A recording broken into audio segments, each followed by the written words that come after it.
Bismillahirrahmanirrahim. Assalamualaikum warahmatullahi wabarakatuh. Puji syukur kehadirat Allah Subhanahu wa Ta'ala yang telah memberikan kita nikmat iman dan Islam hingga pada saat ini, sehingga kita masih bisa menghirup keluar masuknya napas dalam keadaan sehat walafiat. Pada kesempatan ini saya akan berbagi sedikit pengalaman dalam mengamalkan metode zikir nafas sadar Allah. Alhamdulillah, dan banyak berterima kasih kepada pembimbing kami sekaligus pengasuh Yayasan Solo Spirit Islam di Surakarta. Alhamdulillah, selama saya belajar dan mengamalkan metode zikir nafas sadar Allah, pada hakikatnya menumbuhkan keyakinan kepada Allah itu bukan katanya, tapi dengan karena berspiritual dan menyaksikan perjalanan rohania dengan metode zikir nafas. Dan di situ kita akan dipahamkan berbagai macam lika-liku fenomena-fenomena yang terjadi, yang tercipta oleh alam pikir kita sendiri sebenarnya. Nah, intinya dalam berspiritual atau mengamalkan metode zikir nafas, apa yang terjadi kita terima semua. Inti permasalahan kegagalan dalam berspiritual adalah tidak menerima apa yang Allah berikan kepada kita. Jadi intinya, apa yang Allah berikan kepada kita itu adalah sensasi yang diciptakan oleh pikiran.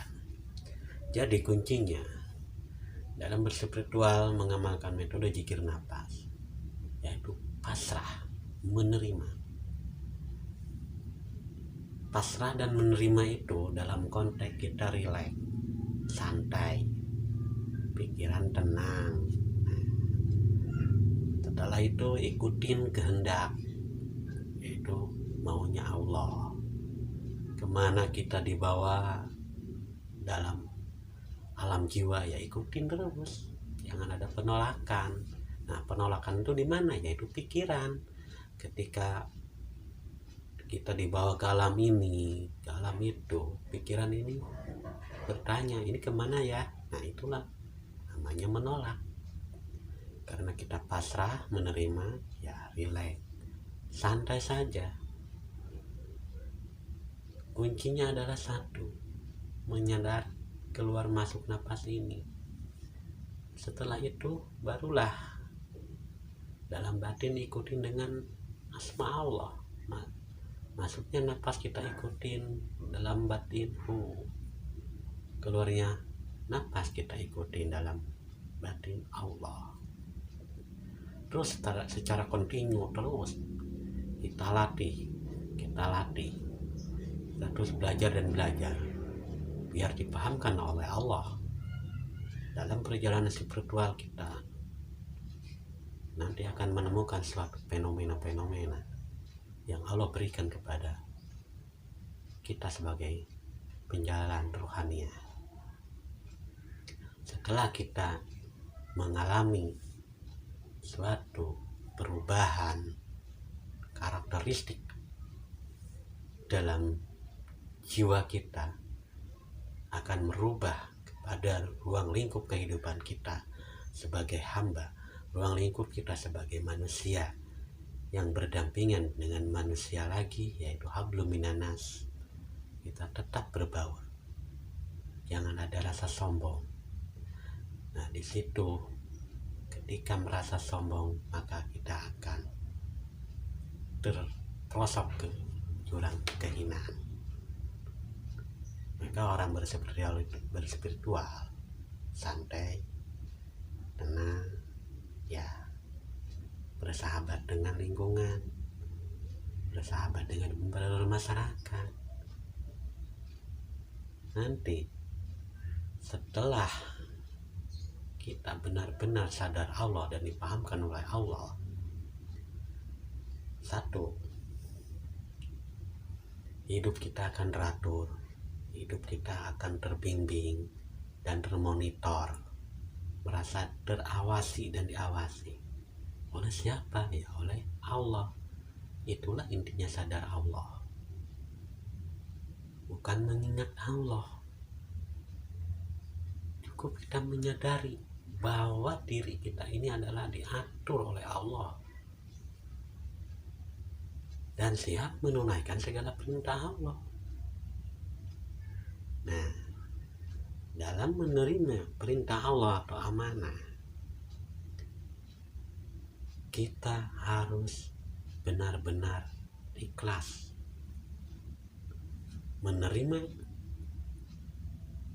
perintah Allah dalam situasi dan kondisi apapun, dan selalu bersyukur dengan kondisi dan situasi apapun, dan selalu mengagungkan asma Allah dalam setiap gerak dan langkah hidup kita.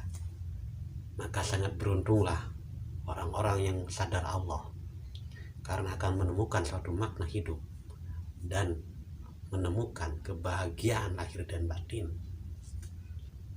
dan juga akan menemukan kedamaian jiwa. Maka dari itu, mari kita sama-sama belajar sadar Allah dengan metode zikir nafas.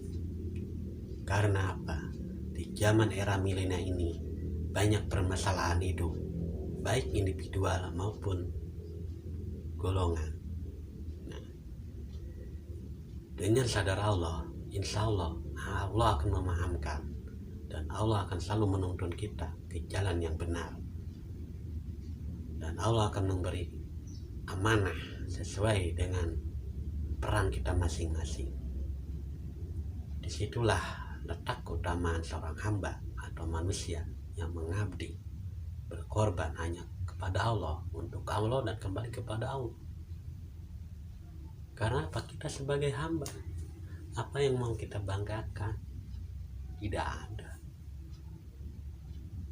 kecuali kita selalu menunaikan segala perintah Allah dengan ikhlas, dengan ridho, tanpa mengharapkan sesuatu. Akhirul kalam.